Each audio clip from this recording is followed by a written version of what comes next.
मुस्लिम vote bank के आधार पर ये देश में लूट चली है। और इतना लूट नहीं, कभी तो कुत्ता अपने आप को शेर समझने लगता है। एक हैदराबाद में कुत्ता है,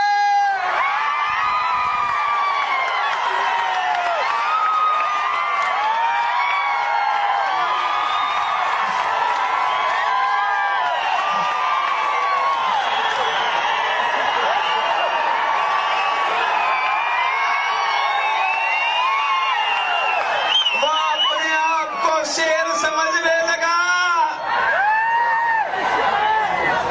एक ने कहा पुलिस हटा दो,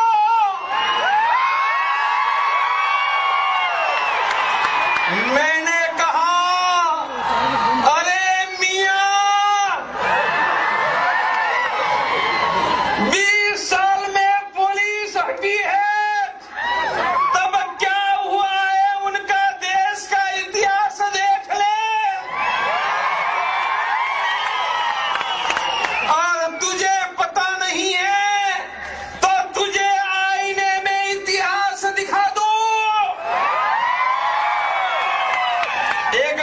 पुलिस हट गई आसाम में।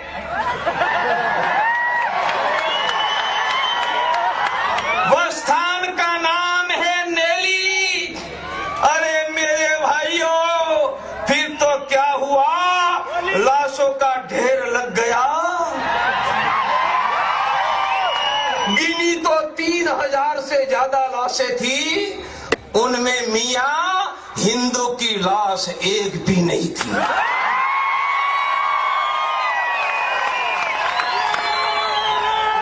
अरे मेरे भाइयों, ऐसा 20 साल पहले बिहार के भागलपुर में हुआ।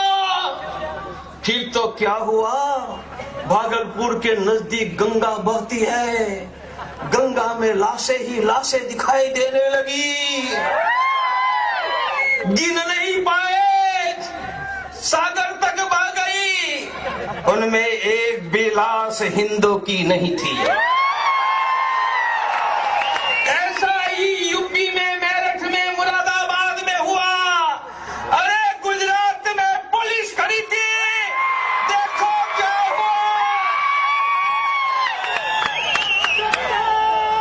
इसलिए पुलिस को हटा दो। कहने वाले तुम्हारे सपने भूल जाओ। जिनके पुरखों के रक्त शिराओं में शौर्य का लौह बह रहा है, उनके वंशज आज हिंदू के नाते खड़े हैं। कायरों के वंशज तो हमारा धर्म छोड़कर वहां चले गए हैं। जो कायर थे, डरपोक थे, उनके वंशज ही हमारे धर्म में नहीं है। जिनको हल्दी घाटी खेलना था, जिनको सरहिंद के किला के दीवार में गुरु गोविंद सिंह के पुत्र बनकर मरना था, जिनको जौहर की ज्वाला जलानी थी, जिनको पानीपत का युद्ध का मैदान अपने रक्त से भर देना था, वो वीरों के वंशज आज धरती पर हिंदू के नाते हम जिंदा है।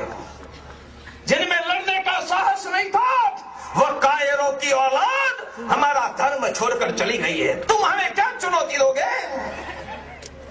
हिंदू धर्म कोई कायरों का धर्म नहीं है, वह तो अपने हाथों में शस्त्र धारण करने वाली मां दुर्गा भवानी का धर्म है। हमने अपनी माताओं के हाथ में वेलन देखा होगा, आईना मिरर देखा होगा, माताओं के हाथ में लिपस्टिक देखा होगा, प्रेशर कुकर देखा होगा, वॉशिंग मशीन देखा होगा। मेरे भाइयों, मेरी दुर्गा भवानी के हाथ में प्रेशर कुकर नहीं है।